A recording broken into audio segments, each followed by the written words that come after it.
Bueno, yo me uno a la celebración de Yur. Feliz cumpleaños también, Yur, a nombre de la Asociación Colombiana de Neumología Pediátrica, un paisano. Reiterarles nuevamente nuestra invitación a la ciudad bonita, a la ciudad de Bucaramanga, mayo 26 a 28 del presente año. Y este tema surge, posteriormente les voy a dar de dónde salen las iniciativas para tratar este tema, pero de muchas dudas que me acompañaron a mí, incluso desde mi formación como residente o por información que yo recibía de tradición oral en el momento en que me desempeñaba también como residente en neumología. Pero adicional a esto, me parece que esto de los mitos tradicionales o los mitos populares es una cosa con la cual tenemos que lidiar permanentemente, y no solamente acá en la costa, sino en todas las regiones de Colombia. O quien no se ha dejado de encontrar una mamá que coloca una faja, una moneda para evitar una reincidencia, una hernia umbilical. O quien no ha colocado un pedazo de papel sobre la frente para tratar de disminuir el hipo en un niño. Entonces todo esto nos llevó al interior de la asociación a tratar de explorar con base en la evidencia qué mitos teníamos en el tratamiento, populares o científicos o adquiridos por tradición oral, para el enfoque de algunos síntomas y de algunas enfermedades a nivel respiratorio. Como voy a hablar de medicamentos, voy a declarar mis conflictos de interés. No represento, vendo ni camisas de bayetilla roja, Big Vaporub, mieles o jaleas reales en todas sus presentaciones, tricófero de berry, cataplasmas de arcilla, higos negros, trébol rojo, sidra de manzana, solas o en combinación macerada, hojas de llantén, flores de fárfara, malva o gordolobo. No represento ni comercializo en ninguna de estas casas farmacéuticas. De hecho, hay muchas que ni siquiera sé qué son, nunca las he visto en mi vida, pero es sencillamente una forma un poco agradable de entrar al tema. 4 fueron entonces los objetivos que me llevaron a esta revisión. El primero, lo que les decía, tradición oral. Uno de los conceptos que yo he escuchado en mi escuela en Santa Clara, cuando revisábamos mucolíticos, antitusivos y expectorantes, era que le diéramos agua al niño hasta que se le hinchara el ombligo, y que eso funcionaba como un mejor expectorante para el control de la tos. Vamos a ver qué dice la evidencia. Idiosincrasias populares, como por ejemplo el famoso Big Vaporub. Vamos a ver si funciona o no. Preguntas de mis colegas, ya les pongo un caso en particular en este tercer punto. Y 4, preguntas aún no resueltas por parte de mis profesores durante mi formación como neumólogos pediatras. Empecemos por este punto 3. Este es un caso de la vida real. Lastimosamente por cuestiones personales hoy no nos acompaña hoy, pero recibo una llamada de este colega a las 10:38 de la noche. Me dice textualmente: me reporto desesperado, tengo a mi hija con tos seca de predominio nocturno desde hace 5 días, sin componente broncoobstructivo, no duerme, le he probado de todo, nada sirve, llevamos sin dormir. Una queja muy frecuente en padres de hijos con tos, aguda o subaguda. Usted, me decía, desesperado, ¿conoce de algún remedio casero bueno para la tos? La pregunta, digamos, viniendo de cualquier colega, yo le diría: mira, hay en algunas cosas alguna evidencia en miel, otras cosas de mezclas, etcétera, hierbas. Pero lo interesante de este caso es que quien me preguntó fue nada más y nada menos que el líder de investigaciones en la Asociación Colombiana de Neumología Pediátrica, el doctor Carlos Rodríguez, que es el que menos cree en cosas que no sabe evidencia, pero mire el grado de desespero con su hija Manuela a los 5 años. Entonces, fue el mismísimo Carlos el que me hizo esta llamada. Entremos en materia. Miel. ¿Quiénes de ustedes han formulado miel para atenuar o aliviar la tos aquí? Levante la mano, por favor, honestamente. Perfecto, muy bien, me veo. Entonces, cada una de las estrategias que vamos a manejar lo vamos a hacer con base en estos 4 parámetros. ¿Para qué formulamos la miel? ¿Cuál es la indicación de la miel? La evidencia que acompaña a cada una de esas estrategias y el mecanismo de acción. Empecemos por ahí. La miel particularmente es un antioxidante. La miel tiene flavonoides, tiene proteína C, tiene isoprostanos, una cantidad de medicamentos, de principios activos o de moléculas que pueden llegar a ser antioxidantes y antiinflamatorias. El mecanismo de acción de la miel se supone que es emulsionante, es un mecanismo fantástico. Llega, se come o se bebe la miel, bloquea los receptores vaniloides que están asociados particularmente a la tos, que desencadenan los virus, Y también es un bloqueador de fibras nerviosas y gustativas sensoriales que impiden que haya una vía aferente hacia el centro de integración en el tálamo para disminuir la sensación o la percepción de tos.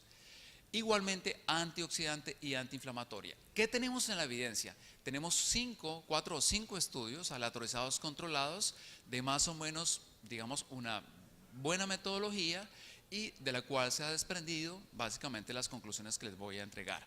Por eso consideramos que tiene un riesgo bajo de introducción de sesgo y es interesante revisar la literatura, aquí sí, muy abundante en niños que hay en relación. Tos especialmente seca, aparentemente no tiene indicación la miel para la tos húmedo, sino para la tos seca, generalmente asociada a infección respiratoria alta. Veamos estos 2 o 3 estudios interesantísimos de Paul, de Ian Paul. Ian trabaja actualmente con la Universidad de Pensilvania y se encargó de evaluar en niños con rinofaringitis viral. Quiero hacer esa aclaración, con rinofaringitis viral, la administración durante 24 horas o 2 dosis de miel, y evaluó estos desenlaces, la mejoría en la puntuación de la escala Likert. La escala Likert es algo así como cuando le preguntan a usted, ¿usted compraría este producto porque le parece caro, le parece económico, le parece que tiene, es seguro, etcétera, etcétera? Esa es una escala de tipo Likert. Y lo que encontraron fue que la frecuencia, miren, comparando este dextrometorfano, el antitusivo que se utilizaba con antelación, muy tóxico entre otras cosas, y versus no tratamiento o placebo, y encontró una reducción significativa en la frecuencia de la tos en niños expuestos a miel de abejas, igualmente en términos de la severidad de la tos. No menos importante, a propósito del comentario que me hacía Carlos en esa llamada, fíjense que la calidad de sueño de los padres mejoró significativamente, aún más que cuando se exponía a dextrometorfano o a los niños no se les daba tratamiento. También la calidad de sueño del niño, no de los papás, sino del niño, presentó una mejoría significativa frente a dextrometorfano y frente a placebo. Lo que nos quiere demostrar este estudio en palabras sencillas es que para un grupo de niños con rinofaringitis viral, en los cuales se afecta la calidad de sueño en relación a la frecuencia y la severidad de la tos, aparentemente la miel es una buena estrategia, pero tiene sus bemoles. El primero es que no se puede dar en menor de 1 año, dado que hay un riesgo de Clostridium difficile, de que aparezca botulismo, de Clostridium y botulismo, o que haya algún tipo de alergenización, y por eso está contraindicada en menor de 1 año. Lo segundo, una pregunta que probablemente las abuelas vienen tratando de resolver desde hace mucho tiempo. Las mezclas de miel, estas famosas mezclas con hierbas, con limón, con eucalipto, etcétera, o productos familiares, algunos quieren hacer algunas modificaciones adicionándole ron a la mezcla. Por supuesto, esto está completamente prohibido en niños, pero en adultos se da. Y miren, Cohen y colaboradores se dieron a la tarea de validar lo que las abuelas estaban pensando con antelación. Para que tengan una idea de cómo se hizo ese estudio en 343 niños, A es miel sola, B es miel con eucalipto, muy interesante este estudio, C, esto es miel con mentol, y D es miel con hierbas o con flores que también por tradición oral o por botánica se sabe que modulan el efecto de la tos. ¿Qué encontró en relación a la severidad, la frecuencia de la tos? Que cualquiera de las combinaciones es igualmente efectiva frente a placebo cuando se exponía a niños a miel sola o en combinación con infección de vías respiratorias superiores. Y aquí sí que quiero hacer particular énfasis. Yura acaba de darles un ejemplo de cómo se debe abordar un paciente con infección respiratoria, y lo que estos estudios evaluaron no es para cualquier tos de cualquier etiología, solamente toses asociadas a rinofaringitis viral. Imagínense nosotros dándole miel a una tuberculosis, o miel a un anillo vascular, o miel a un neumotórax. Eso no tiene sentido. Esto que estoy mostrando hoy es evidencia, al menos para la miel, en infección respiratoria aguda. En síntesis, entonces, ¿qué podemos concluir de este mito? La miel modula la severidad de la tos seca, particularmente la tos nocturna. En segundo lugar, la exposición a miel mejora la calidad de sueño del niño y de los papás, que parece que a veces fuera el primer motivo de consulta, es que este niño no me deja dormir desde hace 5 noches. No se recomienda en menores de 1 año. Resulta plausible que combinaciones con miel con cítricos, hierbas, cítricos como limón, por ejemplo, hierbas, y emulsificantes modulen favorablemente los desenlaces. En términos generales, las abuelas tenían razón. La miel se sirve para atenuar la tos en niños y podemos formularla. Muchas veces las mamás nos buscan desesperados: doctor, dele un antitusivo, dele un mucolítico, que con eso me va a dejar dormir y con eso va a dormir el niño.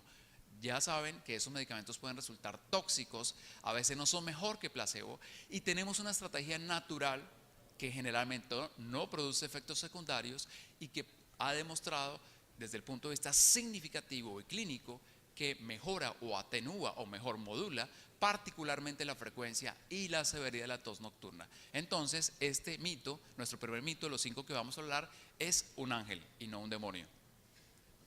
Big Vaporub. ¿Cuántos de ustedes no crecieron con el pecho picado, el papel periódico y el Big Vaporub?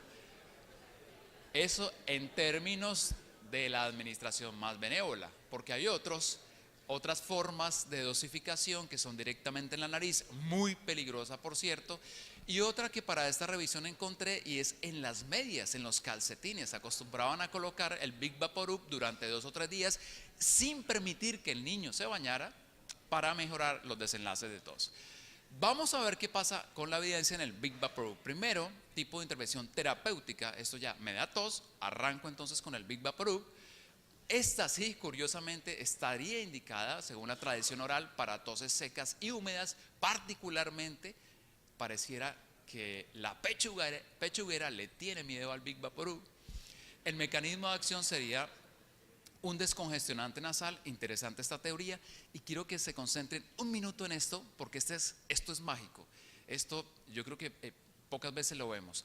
Lo que hace el Big Vaporub o cualquier mentolado, incluyendo el alcanfor, es engañar a este catión, a este receptor, a este canal, que es el TRPM8 que tenemos en vías respiratorias superiores. Es un canal dependiente de sodio, potasio, ATPasa, y lo que hace es engañarlo. Cambia la sensación de tos por sensación térmica fría.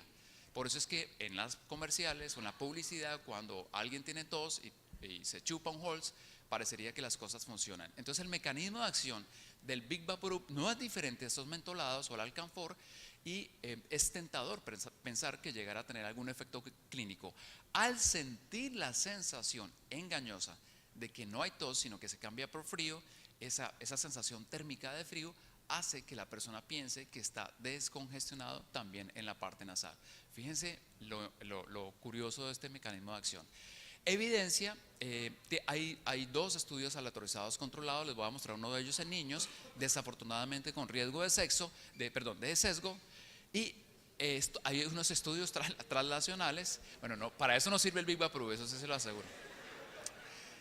Translacionales, donde se demuestra cómo es el comportamiento del Big Vaporub en cultivos de tráquea o de animales o de epitelios de tráquea extendidos, para mirar cómo es el comportamiento del movimiento ciliar.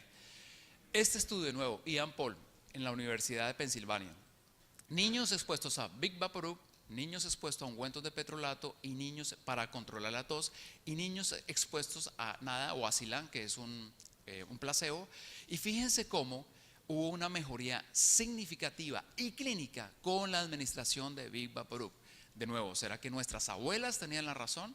Realmente el Big Vaporub es la panacea para todo lo que sea pechugueras, toses húmedas, toses secas, etc. Si se nos fuera o se me dañara el computador, como le pasó a Yur o en la presentación, y quedáramos acá, seguramente que todos saldríamos a formular miel y Big Vaporub para la tos. Pero mucho cuidado, porque los artículos hay que saber leerlos, no solamente el resumen.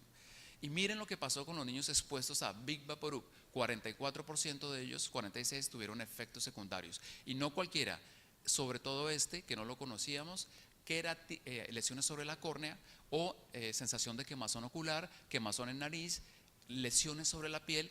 Es decir, que esto no es tan benévolo como nosotros pensamos en términos de efectos secundarios.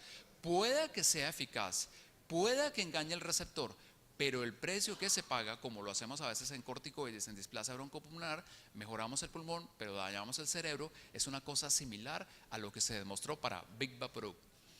Y esto es el translacional muy interesante. Cogieron algunas células de oveja, de tráquea, las sembraron, la expusieron a lipopolisacáridos, o lo que es lo mismo, simularon una infección. Algunas células traqueales de las ovejas tenían Big Vaporub y las otras no. Y miren, la velocidad y la actividad de los cilios de esa vía respiratoria se disminuyó significativamente en un 35%. En resumen, esto significaría que la exposición crónica a Big Vaporub podría paralizar la cilia en su función y en su motilidad, lo cual es realmente desastroso en términos de clearance mucociliar, incluso para niños o adultos. Entonces, mucho cuidado. ¿Qué aprendimos de este mito? Big Vaporub es el mejor truco que cualquier mago quisiera aprender en términos del engaño que hay, del cambio de sensación, de pasar una sensación de producción de tos o de generación de tos a una de sensación de comodidad térmica. El Big Vaporub es uno de los mitos más arraigados en nuestra comunidad. Los efectos adversos están presentes en casi la mitad de los expuestos, recuerden, 46%. No hay ninguna evidencia científica que soporte el uso en las plantas de los pies, y mucho menos cuando no se ha cambiado de calcetines durante la última semana. Por eso, a la luz de la literatura, este mito para nosotros es un demonio. Mito número 3, la camisa o la valletilla, la camisa valletilla roja para los niños que tienen pechuguera. Esta intervención, a diferencia de las anteriores, es preventiva. Yo le pongo la camisita, doctor, para que no le coja el frío, para que no se le entre un frío, para que no le dé pechuguera. ¿Qué características tiene la camisa roja o la camisa valletilla? Primero, que tiene que estar hecha en un algodón que guarde la temperatura, y en segundo lugar, tiene que ser roja. Veamos qué evidencia hay. El mecanismo de acción es desconocido, pero asumimos que puede ser algo que da calor. La indicación, preventivo en tos o pechuguera, y evidencia no existe, pero nosotros tratamos de darle un poquito como la explicación a cuál es el éxito que tiene la camisilla valletilla, y esto se comprobó en un estudio fantástico, lo invito a que se lo lean, de la doctora Sandra Martínez, ganador de un plenum de pediatría, precisamente por encuestar. Un corte transversal acerca de cuáles son los mitos más populares en general para todas las enfermedades en niños, ocupando el primerísimo lugar en Colombia, nuestra especialidad, camiseta valletilla roja con el 49.1%. Aquí vienen otros mitos: el cementerio en el hielo, el pujo, el mal de ojo, remedios caseros, el descuajado, fíjense que no es tan frecuente como nosotros lo pensábamos, hoy en día menos, el botón para las hernias, el miedo al sereno, el hipo, los papeles del hipo, etc. Pero en el primerísimo lugar, a pesar de que está casi que incrustado el hecho de ser colombiano, está asociado a que llevemos debajo una camiseta de valletilla roja, no tiene ninguna evidencia. ¿Qué podemos intuir con el hecho de la valletilla, la camiseta de valletilla roja? Este es el espectro, estas son las longitudes de onda de los colores. Este es el espectro visible, en donde estamos con el azul, pero particularmente las tonalidades de rojo, por su amplitud de onda y por la forma en que hacen convección del calor, probablemente hacen, de acuerdo a esta longitud de onda, que el calor se mantenga en el sitio, o sea, no se refleje, como sucede con algunos otros colores, como son el azul o el verde, sino que se mantenga, si yo tengo algo rojo, se mantenga ahí, aunque el color que mejor lo hace es el color negro. Visto desde esa perspectiva, los colores cálidos, el amarillo y el naranja, incluyendo el rojo, ayudarían a disminuir la refracción del calor, y en conjunto con las camisetas de algodón alrededor del pecho podrían generar o ayudar a generar una sensación de calor dentro del pecho, que no le entre el frío, el sereno. Debe ser en algodón prechado, no sirve ningún otro algodón, pero con bases en los principios físicos que les acabo de mostrar de longitudes de onda. Como dice Juanes, la camisa no debería ser roja, sino debería ser negra, para evitar la pérdida de calor. Por supuesto, decirle a una mamá, mire, cambie la camisa roja por una camisa negra, dice, pero doctor, eso tiene una connotación de luto, yo no le voy a poner una camisa negra. Pero realmente, si esa es la explicación a ese mito, lo ideal sería una camiseta de algodón perchado de color negro, para reducir entonces le damos la beneficia de la duda, no sabemos, no hace daño, la intervención no genera efectos secundarios, entonces lo categorizamos como un ángel. El cuarto y penúltimo mito, lo aprendí yo, o me lo dijeron a mí en la escuela en Santa Clara. El mejor expectorante que hay es agua. Conecte a una manguera de agua a ese niño y verá que va a dejar de toser. Bueno, yo dije, esto no puede ser así, vamos a mirar qué dice la literatura. Intervención terapéutica, esto para tos húmeda, no para tos seca. El mecanismo de acción es expectorante, mucolítica no sabemos, hidrata las secreciones, hay reducción de los entrecruzamientos de los puentes de disulfuro o modifica las características de la fase gel del moco. Y encontré un par de estudios de medicina translacional y algún estudio retrospectivo, por supuesto con su grado de sesgo, que es importante. Este estudio es fascinante, aunque no es en niños, es en adultos con EPOC, a un grupo de adultos durante 48 horas para medir si realmente un gran aporte de agua generaba más condiciones de expectoración o de mucolisis. Les dieron 3 grupos de pacientes, perdón, un mismo paciente hacía este recorrido durante la semana, seco, 2 días solamente podía recibir tostadas o pan, recibía apenas un vaso con agua. El hidratado, que era el grupo de intervención, recibía entre 1800 y 2500 cc por día de agua. Y a libre demanda era básicamente lo que hacemos todos los días: nos levantamos, tomamos un café, tomamos una leche, ocasionalmente un vaso con agua, etcétera.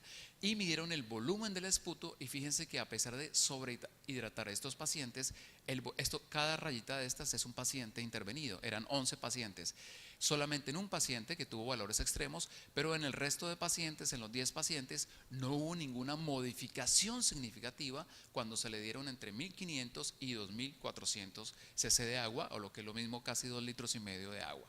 Cuando se midieron las características reológicas y el índice de viscoelasticidad de estos pacientes, de los 11 pacientes en los que había datos, se dan cuenta que no hay ninguna diferencia significativa entre estar a secas, muy hidratado, o lo que hacemos de manera cotidiana. En términos sencillos, lo que concluimos a partir de este mito de que el agua es el mejor expectorante: pretender que el niño beba agua hasta que se le hinche el ombligo no modifica las propiedades viscoelásticas del moco. La exposición al agua no estimula la actividad mucociliar. Eso no lo traje por tiempo, pero es uno de los estudios translacionales que, de nuevo, exponiendo células de tráquea extraídas de mamíferos y expuestos a sobrehidratación, no se logró optimizar ni la frecuencia ni la actividad de los cilios a nivel de la vía respiratoria. Y definitivamente el agua es benéfica para otros menesteres, hay que tomar agua indudablemente, pero si pensamos que con eso le vamos a modular la tos, particularmente la tos húmeda a un niño, eso es completamente falso, y por eso este mito le dimos la categoría de demonio. Finalmente, cebolloterapia. Quiero contarles, y pueden hacer la prueba cuando salgan a su receso, que no hay intervención más acudida en internet por los padres que la cebolla. El problema es que tenemos 3 dudas. La cebolla, no sabemos si es cabezona, no sabemos si es la cebolla larga, no sabemos la dosificación, y aparte de eso, no sabemos si es off-label o no, si se puede dar en niños pequeños. ¿Cuándo utilizamos o los papás, cuándo utilizan la cebolla? Cuando ya está una tos instaurada en el niño, es decir, es terapéutica, particularmente para tos seca y tos productiva. El mecanismo de acción se supone que es probablemente antiinflamatorio. Sin embargo, no encontré en esta, sin ningún tipo de evidencia a favor o en contra, que desaconsejara o recomendara el uso de cebolla. Y hay confusores, lo que les decía, es mejor la cabezona que la larga, porque en internet hay como en botica de todos los gustos y para todos. Hay intervenciones en las cuales se pone a comer al niño cebolla, hay intervenciones en las cuales acuestan al niño y en cada una de las esquinas cortan 4 rodajas de cebolla a manera de ceremonia ritual para disminuir la tos, o con gajos de cebolla estimulan la flema para que el niño pueda, hacer emesis y mejorar su expectoración. Puede haber un efecto idiosincrático paradójico, se ha reportado que también puede ser inductor de tos, la cebolla larga particularmente, y este es un artículo que también les recomiendo. Es una descripción muy coloquial pero muy interesante de Jimeno en España, en Cádiz, en donde precisamente encuesta a muchas mamás en todas las comunidades autónomas y encuentra que en España también es una de las estrategias o de los mitos tradicionales o poblacionales que más se utiliza para el control de la tos en niños. En síntesis, no conocemos con precisión la dosificación y forma de administración. Si usted la quiere colocar en gajos, 2 cortes de cebolla, los 4 en la cama, una infusión, un agua, etcétera, como lo describió Jimena en este artículo, que ya les voy a comentar. Y no existe, es una estrategia terapéutica off-label, no sabemos qué pase. Off-label es cuando lo usamos fuera de la edad, ni siquiera sabemos cuál es el rango de edad para utilizar la cebolloterapia.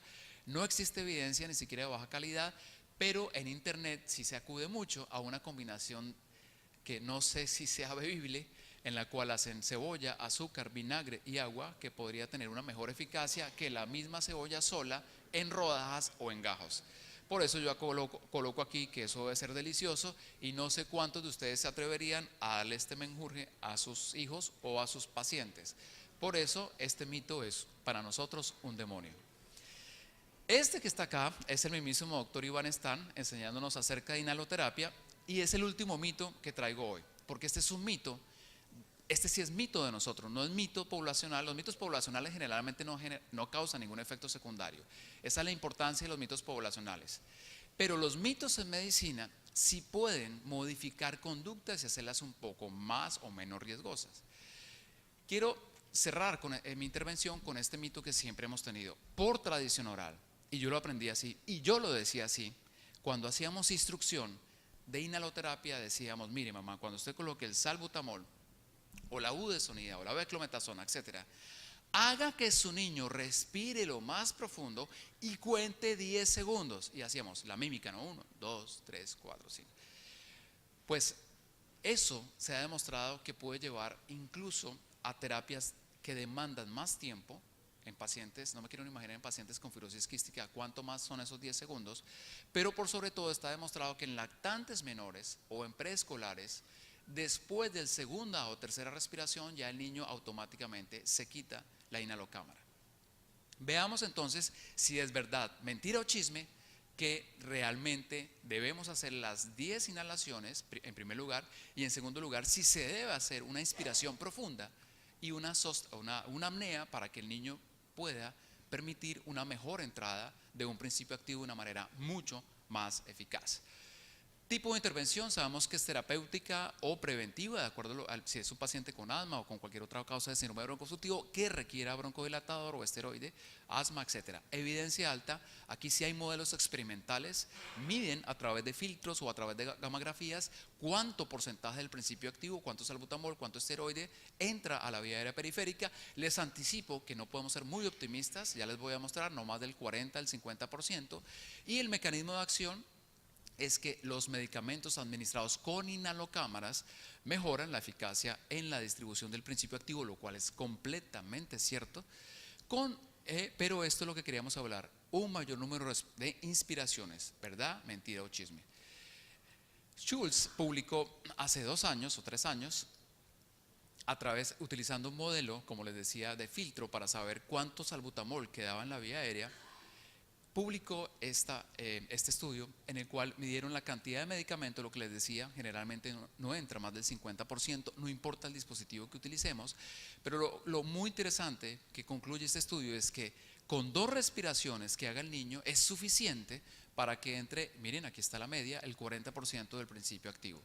Si él hace 9 inspiraciones o cuenta hasta 10, no hay ninguna diferencia significativa entre las 2 respiraciones.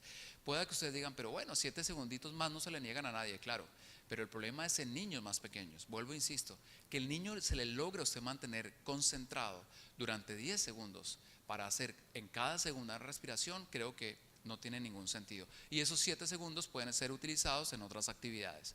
¿Qué pasa con el mito de los 5 respiraciones? ¿Las 5 respiraciones son mejor que 2? ¿Entra más principio activo, más salbutamol, más beclometasona, etcétera?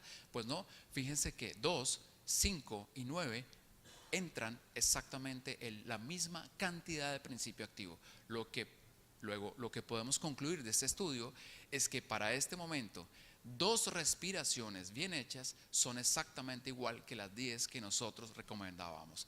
Peter Leseff repitió nuevamente estudio y encontró que una respiración más solo aporta un 10% más, un 7% más del medicamento, y que en 9 o 10 respiraciones realmente no hay ninguna diferencia significativa. Nunca va a entrar más del 50%, no importa el sistema que den. Veamos el mito de que le digamos al niño que haga una respiración profunda versus una respiración a volumen corriente. ¿Qué es mejor? ¿Y hacer la pausa o hacer la apnea? Nuevamente, un estudio de Schultz y colaboradores, fascinante. Aquí cogieron 4 o 5 tipos de inhalocámaras. Esto es un aerochamber, esto es un von Heller, que es una inhalocámara que trae un trompo para que los niños se diviertan. Esto es la Volumatic, que es otra marca comercial, y esto es muy interesante. Estos son los espaciadores, ojo, inhaladores diferentes a espaciador, inhaladores con válvula, espaciadores sin válvula, que hacemos de manera rutinaria cuando no tenemos cómo o el paciente no tiene los recursos, y se hacen con las famosas botellas cortadas de gaseosa, de agua, etc. Lo que encontraron en este estudio es que a volumen corriente la cantidad que entra a 400 mililitros de volumen corriente del principio activo es exactamente igual en cualquiera de los 4 sistemas a volumen corriente. Se le dice al niño: siéntate, levanta un poquito la cara hacia atrás sin hacer hiperextensión, ajustan la máscara sin fugas, porque si hay fugas, apague y vámonos, ahí no hay nada que hacer con esa inhalocámara, con esa técnica de administración de la inhaloterapia, y probablemente entre mucho menos del 40%. Pero fíjense que cuando se le pidió al niño que hiciera una expiración máxima hasta capacidad pulmonar total, hiciera una apnea, realmente no había ninguna diferencia significativa en la cantidad de principio activo que entraba frente a volumen corriente en cualquiera de los 4 sistemas de inhaloterapia, desde las inhalocámaras muy costosas, divertidas, estas promedio, a estas económicas. En palabras sencillas, ¿qué significa este estudio? No es necesario pedirle al niño que haga una expiración hasta capacidad pulmonar total. Ni siquiera se lo pidan porque muchos no lo van a lograr ni lo van a entender. Entonces, sencillamente, con que respiren a volumen corriente 2 respiraciones, máximo 3, máximo, si la inhalocámara es un poquito más grande, entonces podemos garantizar que la técnica es correcta, sin olvidar que hay que posicionar muy bien la cámara para evitar cualquier fuga que presente un aumento del espacio muerto y se pierda medicamento. Everard y colaboradores publicaron ya hace un buen tiempo cuáles eran los errores más frecuentes que se presentaban tanto en los papás al momento de la administración como por parte de los médicos, y era no sacudir el inhalador hay que sacudirlo. Generalmente no lo sacuden el 25% de los papás, entre otras para poder mezclar el propelente y con el principio activo y que salga con una mejor eficacia. Almacenar el inhalador con cuerpo abajo, esto hace que se pueda alterar el mecanismo, la válvula del inhalador, y se llegue a trabar. Y en tercer lugar, múltiples puff uno detrás de otro también es una creencia, un mito muy frecuente, que no se puede hacer, y realmente no hay ninguna contraindicación para hacer un puff detrás del otro. Lo único es pues que el niño no se incomode. ¿Qué concluimos en relación a este mito de cuántas inhalaciones se deben hacer, de cuántas respiraciones se deben hacer y si se debe hacer una respiración sostenida o no? Es que no son necesarias 10 respiraciones, con 2 o 3 basta. Las inhalocámaras pequeñas, medianas, de medianos volúmenes, y las botellas de plástico, 2 respiraciones. Esta recomendación, aunque hay revisiones sistemáticas de que pueden funcionar igual, solamente se ha aprobado para salbutamol. Para corticoides esto no es así.